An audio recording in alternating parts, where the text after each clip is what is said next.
To the show as it day hot. My name is Miss Solex for this afternoon, and I have the beautiful Sharon Chuku, my co-host, joining me in the studio this afternoon. Good afternoon, Sharon. Happy Monday, happy new month, yes, and happy February, happy everything. Yes, exactly. Happy Valentine in advance. What's the plan? I don't know. Maybe our viewers will let us know if we have something planned for us, but no plan on my end. No plan for yourself? Yeah. What about me? I don't understand. Yes, as for Valentine. Yes, okay, you should be my Valentine. Yes, stop it. All right, I don't have any plans, but I mean, if our viewers have plans for us or for themselves, maybe they can share it in the comment section. But let's go straight to the stories making rounds on social media this afternoon. Now, a comment by the Minister of the Federal Capital Territory is generating heated debate on socials, raising fresh questions about governance priorities, workers' welfare, and what leadership should look like in tough economic times. The Minister Nyesom Wike, speaking at a public event in Abuja, defended the administration's spending choices, saying government cannot commit all available funds to salaries and allowances because money is also needed to buy official vehicles and construct roads. In his words, how would we buy vehicles and construct roads if we bring out the whole money to pay allowances and wages? We can't do that. Let's take a look at the video. Nobody can just bring out the whole money and pay allowances and wages. How will we buy these vehicles? How will we construct the roads? How will we rehabilitate the schools? And this were in GSA, and it was difficult for us to assess funds. What was happening was just approvals, buying of computers, the whole money will finish. And yet you say, when this minister was there, he couldn't do anything. How would he do something? He would go and print money. When I came, this FCT idea was 9 billion naira. 9 billion a month. Today, by the grace of God, we have hit not more than 30 billion naira every month.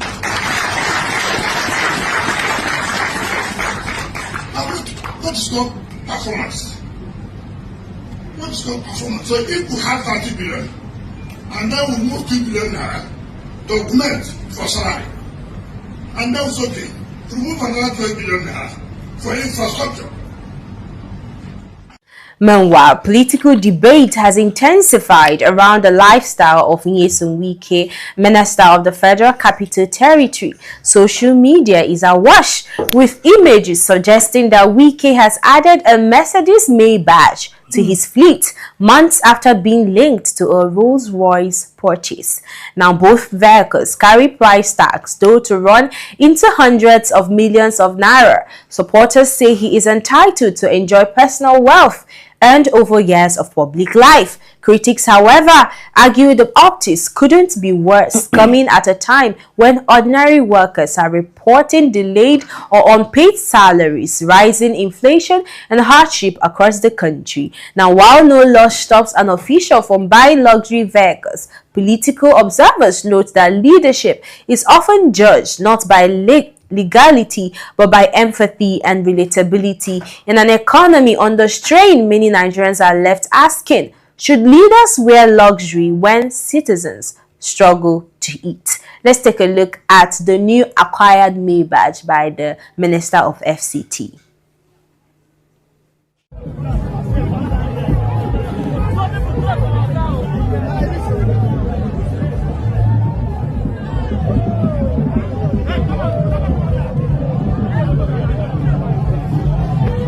You know you could be the winner if you really wanted to, right? But the problem is, you keep playing that what if game. What if it don't work? What if I fail? What if it does work? What if you win? You're going to be sitting there happy, right? You say you want to win, but then you're scared to lose. What sense does that even make? Look, you can't talk about wanting to win and then be scared of the risk. That's not how this works. If you lock in, keep your head down and stay focused on the vision, how could you not win?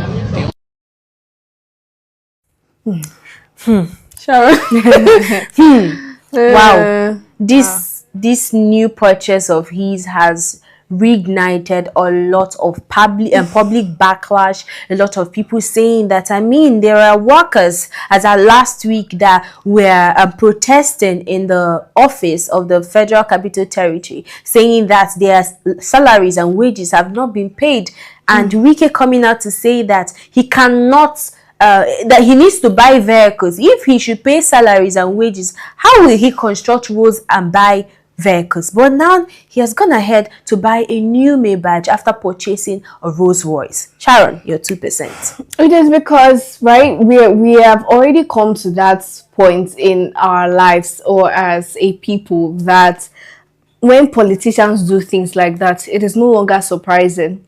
But I think what is even more painful about Wike's situation is the fact that he came out and publicly said that the requests of these workers, what they're demanding, is something that he cannot work with, that there's nothing he can do about it. He came out and he said that they are making ridiculous, they have ridiculous expectations and ridiculous requests. And after that, he also made mention of, if they like, they should hire 1,000 workers to come to Abuja and protest, that it's not going to change anything. And then, like you rightfully said, he came out as well and said, if they now pay everybody, which money would he use to construct roads and buy vehicles? And I just think that it is the I don't care attitude for me. I know you can see this, but I don't care what you think, and I'm not going to also board. I'm not going to do anything to try and please you. So now the government is no longer to serve the people. The people are now the ones serving the government. The government is really quite sad. But 1.2 billion naira Rolls Royce. How much does a civil servant earn monthly? How much does a public servant earn monthly? Do you think that amount of money that he used in acquiring a Maybach, do you think it is, how should I put it, he earns enough to spend such amount of money? Because a lot of people are saying that he looted the taxpayers' money and the salaries that he's supposed to pay workers. Obviously, I think, right, normally as a public official, as for someone like Wike, who has been a two-time governor and currently the minister of Wike, yes, he can afford luxury vehicles. And like you said earlier, the law does not stop them from acquiring luxury vehicles. I think for me, it is the fact that the time when he is making these purchases is the same time when the workers in FCT are crying out for their salaries to feed, not salaries to buy extravagant things or for luxurious purposes. They literally need that money to feed themselves, feed their families. And this is the time when we're seeing him in 2 different luxury vehicles and parading everywhere. You can see the type of attention that video gathered, the whole drama that surrounds that particular video when the car was coming in is as if he wanted the public's attention. They're not even trying to be low-key anymore. That respect, they don't have it anymore. They're not trying to hide. It's just in daylight. Everybody can see what they're doing.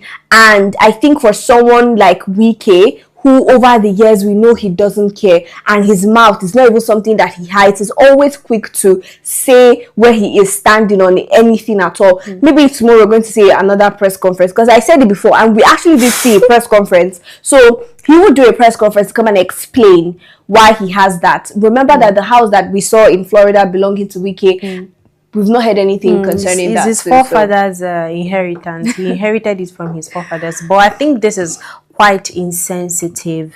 When we discussed about the salaries of the workers in FCT, I said something about that. I mean, it pays, it gives you nothing, or it takes away nothing from you to address these people, dialogue with these people. You already know what their pain point is. You already know their grievances. What happens to, calling them together and having a talk with them? And he said, according to him, he said that, just like what he said, that he has has had conversation with these people, but that their expectation is too much. frivolous. And I'm just like, how is it that their expectation is too frivolous? These are the people that are working, toiling their lives on daily basis so that you can maintain the luxury lifestyle that you're living, and you cannot even give them comfort. What they're asking for is not even extra pay. They're asking for their current salary to be paid. I think it's quite insensitive that, I mean, you don't care. You're just so disconnected with the people of FCT that just to shame them and to tell them that you don't care about their feelings, you went ahead to buy a Maybach when you already have, you know, Rolls Royce. I don't have a problem with him acquiring all those things, but what I'm saying is there are issues that we know in FCT that he is yet to attend to, that he has gone ahead to let me not even talk about the campaign that he has been doing for President Tinubu, leaving FCT in the hands of, you know, bandits and the rest of them, all the while that he traveled out. But when he came back, I was expecting that he would provide succor for the people of FCT, but obviously he's out to enjoy his life. Well, we're going to take our second story for the afternoon, which is a heartbreaking story of Ifunanya. Now, in a heartbreaking development coming out of the entertainment scene, a young Nigerian singer, Ifunanya Wangeni, popularly known as Naya Music, has died after being beaten by a snake at her residence in Abuja. Ifunanya, believed to be about 25 years old, is a rising voice in the music scene and had been gaining attention for her powerful vocals and engaging online presence. According to reports, she was beaten at home and rushed to the Federal Medical Center in Abuja, where she was pronounced dead on 31st January. She took herself though. Her choir, the Amemusu Choir, confirmed her passing, describing her as a promising talent on the cusp of sharing her credible voice with the world. Now, social media users have since shared footage of the snake believed to be involved, and some unverified reports say the hospital struggled to administer anti-venom, prompting renewed calls for improved emergency care. Now, I would love us to take a look at the talent that we lost because our healthcare system couldn't provide anti-venom vaccine. Let's take a look.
In the jungle, the mighty jungle, the lion sleeps tonight. In the jungle, the mighty jungle, the lion sleeps tonight. Are we on my way? Are we?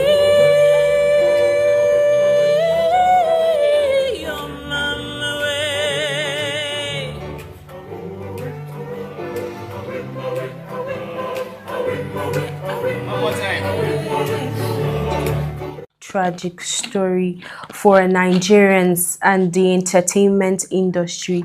This actually brought tears to my eyes when I saw this young rising star dying as a result of snake bite. But let's look at the background of the story now. According to her friend who was on call when this happened, because when she was bitten by the snake, she reached out to her friend who was on call with her. When she left, she according according to her, she said she applied first aid by tying the place area where she where she was had, yes, bitten. the snake bite. And she went to the hospital. The first hospital that she visited said that they don't have the anti-venom vaccine for the distance. And then she had to leave to a different hospital, still on the snake bite. And the second hospital she went to, they said, she explained the situation, and they had to untie this thing she tied earlier, and then administer the drip to her. And now it was after that administration of the drip that she started having slurry speech. She couldn't speak well because she was on call with her friend all throughout that process. And it was after then that later we heard that she died. And now a lot of people are saying, where are we going to? Who are we going to apportion this blame to? Are we going to apportion it to our healthcare sector, or are we going to apportion it to the personnel in the healthcare sector, or the government? It's not even a question, right? You go to a hospital, and you know that the sad thing, and which a lot of Nigerians need to understand, is she did not die immediately from the snake bite. In fact, she was sleeping when she felt pain, right? And then woke up. All this while she was jumping from one hospital to the other, she was still alive and was still talking, like you said, with her friend. It is the fact that you went to a hospital, the first hospital, they don't have anti-venom. How will you not have anti-venom in a society where we know there are snakes everywhere? It's not like, for instance, I saw a post on X when someone was talking about the snake bites and how it's been 50 years since they lost anybody to snake bites. 50 whole years. It's not as if it's in the UK where they think they've eradicated snakes. This is a country where we have slumpy areas, we have bushy areas, there are literally snakes everywhere, and we don't have anti-venom. So it is it is the healthcare, right? It is the government's attention to healthcare that is at fault here completely. And I agree with Aproko doctor when he came out to explain what exactly went wrong and where we failed this young lady, this young promising talent. The fact that the government is concentrating on building ultra-modern hospitals. We want to build the big hospitals and call the press. Exactly, call the press, call for attention, announce that you're building this, they have this facility and have that facility. They cost so much, but you don't have anti-venom. And you know what the funny thing is? I like that this thing is in Abuja. Yes. Because this is the SCT, the capital of Nigeria, the freaking capital territory. You are going to a nearby hospital and they don't have anti-venom. So no, this is not about even personnel, because it's not the personnel that will go and purchase the anti-venom. Although they have a role to play. Why would you go to hospital?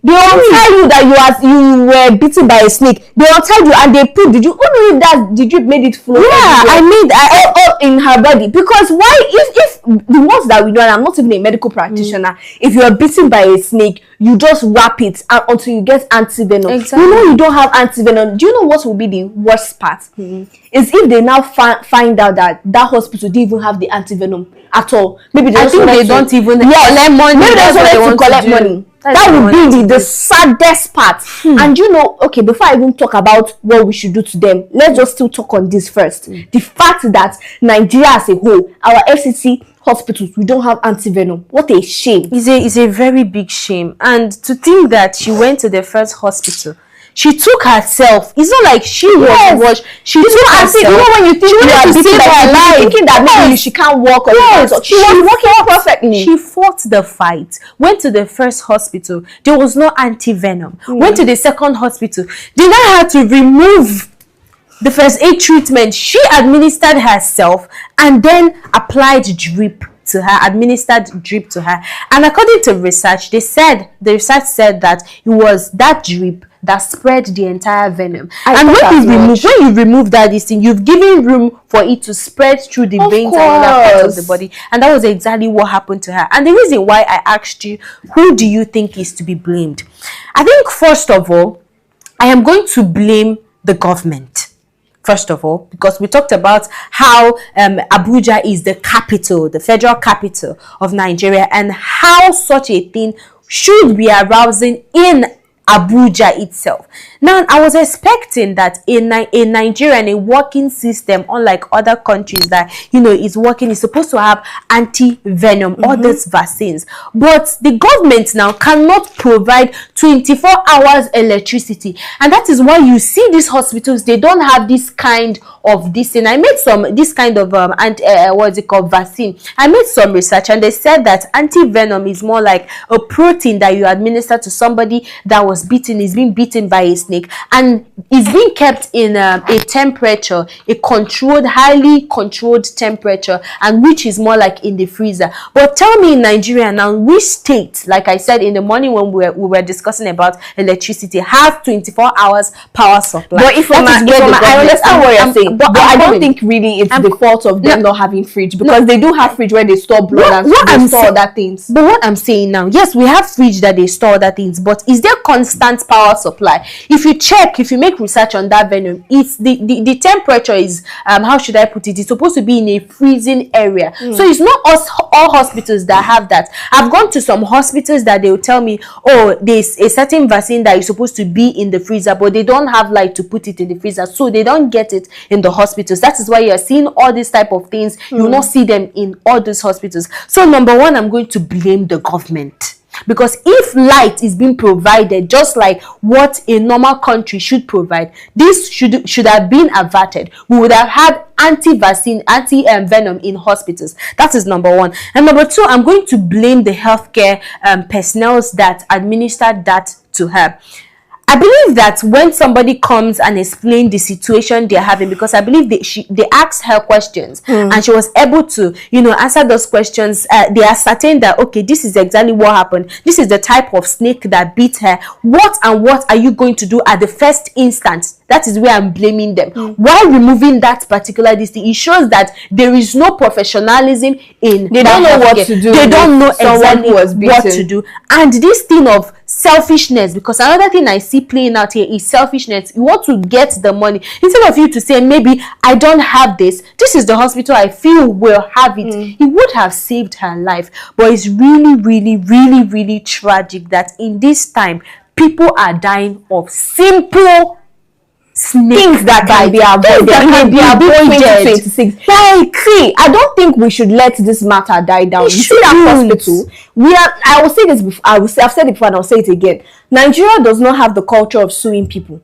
We just always settle things out of court. But you see, when lives are involved, when we are talking about the loss of lives, the hospital that took that girl in and to give her drip, which led to the fast spreading of that venom in her body, should be sued. I'm telling you, they should be shut down. They should just shut down. And we got the license of the doctor who was, because even the friend that was on call with her said that there were some questions that the doctor was asking her, and she was checking time, like, why does all of this matter right now? Why are you trying to delay this thing? You're asking questions that don't make sense. Someone that is on a timer, you are asking them irrelevant question. Honestly, I agree that they don't even know what they're doing at the first place. It's so sad. I was watching one pronouncement or speech by a lady that was once a healthcare professional in Nigeria, but had to leave Nigeria because of the state of the healthcare sector. And right now she's in United States, and she was saying that there is this particular drug you give, this vaccine that you give to people that develop stroke, when they have blood clots that leads to stroke. I think they call it T and K. But that she knows that in Nigeria here, that we cannot even boast of anything like that. And that is why we are seeing a lot of people that have these first stages of stroke leading to the third stages or the severe stages, when you can just administer that T and K and it absorbs that stroke immediately. But Nigeria here, we cannot boast. We are far behind. In healthcare system in Nigeria, the government allots 5% of the revenue that we get to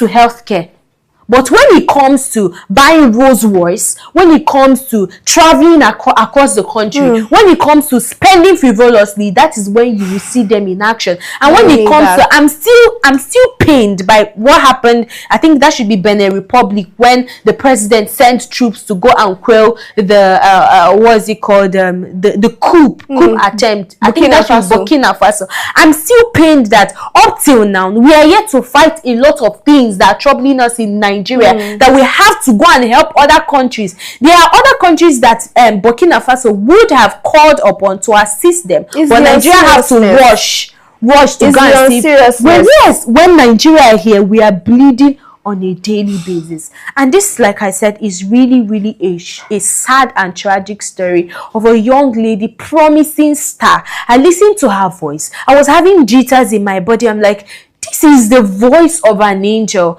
By the end of the day, I think Nigerians or the earth lost an angel while heaven gained one. But let's move over to our last topic for today. Still on entertainment, African sound continues to command the world stage this afternoon, but not without mixed emotions back home. At the 2026 Grammy Awards in Los Angeles, South African star Tyler walked away with the trophy for Best African Music Performance, beating out some of Nigeria's biggest names in the process. The award presented at the Grammy Awards went to Tyler for her hit single, Push to Start, a song that has dominated global charts and dance floors over the past year. In doing so, she edged past a high competitive field that included Nigeria's heavyweights, Burna Boy, Davido, and Ira Star. This win is marking her second win in the same category, making her the first artist to achieve that milestone since the award was introduced. First of all, congratulations to Ira Star. But let's talk about the fact that Ira Star or Tyler. Oh my God. Let's talk about the fact that she was able to beat Ira Star, who has been in the industry. I think I even recently heard of Tyler recently. I think that should be last year when she won the award. I'm like, after that, what was that song? There's this Water. It's called Mimi, others. Before then, I think I've heard her. There was even a collaboration she did with Ira. Yeah, but I'm like, how is it that she was able to beat the giant of Africa, Burna Boy, Davido? Like, how is that possible? You said congratulations. Yeah, congratulations, Tyler. But I don't get it. I really don't get it, because I think she's even gotten an award for, what category was that? But it had to do with Afrobeat. Yes, and she came out to clarify that she doesn't do Afrobeat, although it's all part of the culture. But Amapiano and all of that, she just wants to give more attention to that. But it will always amaze me how Tyler will always clinch the Grammys, even when she is in the same league as Burna Boy, Davido, and Ira Star, who, in my opinion, I feel do better. Do better, and who their songs have more visibility. I'm not saying her songs don't have more visibility, but I also think that, because I last year, I can't remember now, Grammy came out to clear the air as to how Grammys are being won, how songs are being nominated. And apparently, I just think that whole process favors Tyler. I don't know how, but it just favors her in a way, because it's maybe the first time I understand, but the second time again, something I don't know. Something is amiss. But congrats. I agree with you. I mean, Burna Boy has been in the Afro industry for a very long time now, and I believe even outside the borders, people know him too well. And I mean, he has won some awards, but this one I was really expecting that he will win it, because I think he's an Afro. A lot of Nigerians were really expecting Davido. Davido or Ira Star too. Or Ira. I mean, she is doing exceptionally well, but I mean, maybe it's just the process we don't understand. Yes, we don't understand it, but maybe next year will be better for our Nigerian stars. Or they should just forget about the Grammys. No, we can't forget about Maybe you just forget about the Grammys, because But yeah, let's The just younger keep is too hoping. much. But this is where we're going to call it a wrap on Aside Hot right here on Active Citizens. If you're still watching for the first time, this is Active Citizens, and the show is Aside Hot. We air every Monday to Friday, and we have morning pause, afternoon, which is Aside Hot that you're listening to right now, and evening Parliament, where we discuss issues bordering the country. But like I said, this is where we're going to call it a wrap. But don't forget to subscribe, like, comment, and share. We will see you later in the evening for Active Citizens Parliament. Thank you, Sharon, by the way. Do have a lovely day.